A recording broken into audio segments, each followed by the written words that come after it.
Let's talk about one of the most fundamental ideas on the internet, routing. It's this invisible system that directs literally all of your traffic. And, the best way to get it is to think of it like the internet's own GPS. Seriously, if you remember that one analogy, everything else is going to click into place. I mean, have you ever really stopped to think about it? You hit send on an email, and poof, it's on the other side of the planet in less than a second. How? It's not magic. How does that little packet of data navigate the unbelievably complex web of the internet to find its exact destination? Well, the answer comes down to these amazing devices. What you're seeing here is a super simplified map, but the important parts are those little hubs connecting everything. They're called routers. Think of them as the super smart traffic cops at every intersection of the internet, making sure every single digital journey is possible. And that job they do? It's called routing.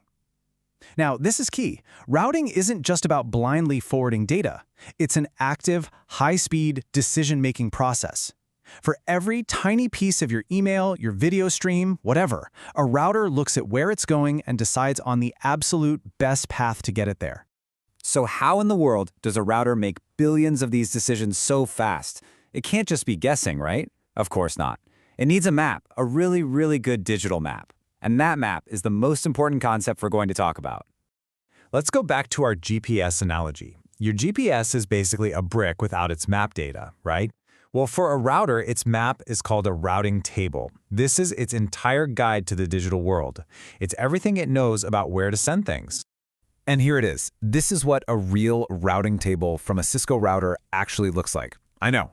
At first glance, it just looks like a bunch of computer code, maybe a little intimidating. But trust me, by the end of this, you're going to see that there's a really simple and honestly beautiful logic hiding right there in plain sight.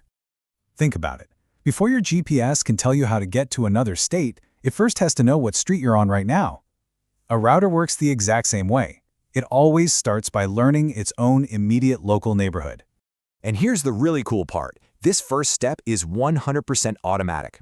The second you plug a network cable into a router and turn it on, it immediately looks around, figures out what networks it's physically connected to, and adds them to its map. You don't have to tell it a thing. And when it does this, it learns two distinct types of routes automatically. The analogy is perfect here. The connected route is like knowing the entire street you're on. Let's say Main Street. But the local route is way more specific. That's like knowing your exact house number, like 123 Main Street. Both are crucial. Okay, back to our map. See these highlighted lines? The ones that start with a C? Well, C stands for connected. This is the router saying, hey, I know how to get to the entire 192.168.1.0 neighborhood. It's right out my front door, plugged into my gigabit Ethernet 0/2 port. This is the route for the whole street. Now look at these other lines, the ones that start with L. You guessed it, L is for local. This is the router's specific house number. It's saying, and by the way, the exact address, 192.168.1.1, well, that's me. That's my own personal address on that port. It's a route pointing directly to itself. So the real takeaway here is about specificity. That /24 you see next to the connected route, that basically defines a whole neighborhood of addresses. But the /32 on the local route, that's as specific as you can possibly get. It's like putting in a full address with the zip code and apartment number. It points to one and only one device. And this brings us to the million-dollar question. What happens when a packet of data shows up and its destination address could technically fit both the neighborhood route and the super specific house number route? Which one does the router choose? There has to be a rule.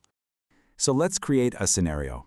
A little data packet arrives at our router, and as you can see, its destination IP address is 192.168.1.1. That's the router's own exact address on one of its interfaces. Its mail addressed directly to the router itself. So here's the puzzle. That destination address, 192.168.1.1, it definitely lives in the 192.168.1.0/24 neighborhood, so it matches the connected route. But it's also a perfect, exact match for the 192.168.1.1/32 local route. The router has two valid options in its map. What does it do? And the answer reveals the single golden rule of all routing. It's called the longest prefix match rule. And it's as simple as it sounds. When a router has multiple options, it will always 100% of the time choose the most specific route. In technical terms, that just means the one with the longest number after the slash. So applying that rule here is a piece of cake. 32 is a longer prefix than 24, so it's more specific. The router chooses the local route. And what does that mean in practice? It means the router instantly knows, oh, this packet is for me. It doesn't forward it anywhere. It opens it up and processes it itself. The journey for that packet is over. And that's pretty much it. You now understand the fundamental decision that powers the entire internet. So let's do a quick practice round, just to make sure the idea really sticks. I'll give you a destination, you look at the map, and tell me what the router is going to do. Okay, you ready? First one. A packet arrives. Destination is 192.168.13.3. Take a look at the routing table. Which route does it match? Yep, exactly. It only matches one possible route, the connected route for the 192.168.13.0/24 neighborhood. The router looks at its map, sees that network is attached to its G0/0 port, and forwards the packet right out. Simple as that. Perfect. Okay, let's do one more just to be sure. A new packet shows up, and this one is headed for 192.168.1.244. Where's it going? You got it. It's the exact same logic. That address falls squarely inside the 192.168.1.0/24 neighborhood. The router consults its map and sends it right on its way out of the G0/2 interface. It's fast, it's efficient, and it just works. Let's just zoom out for a second here.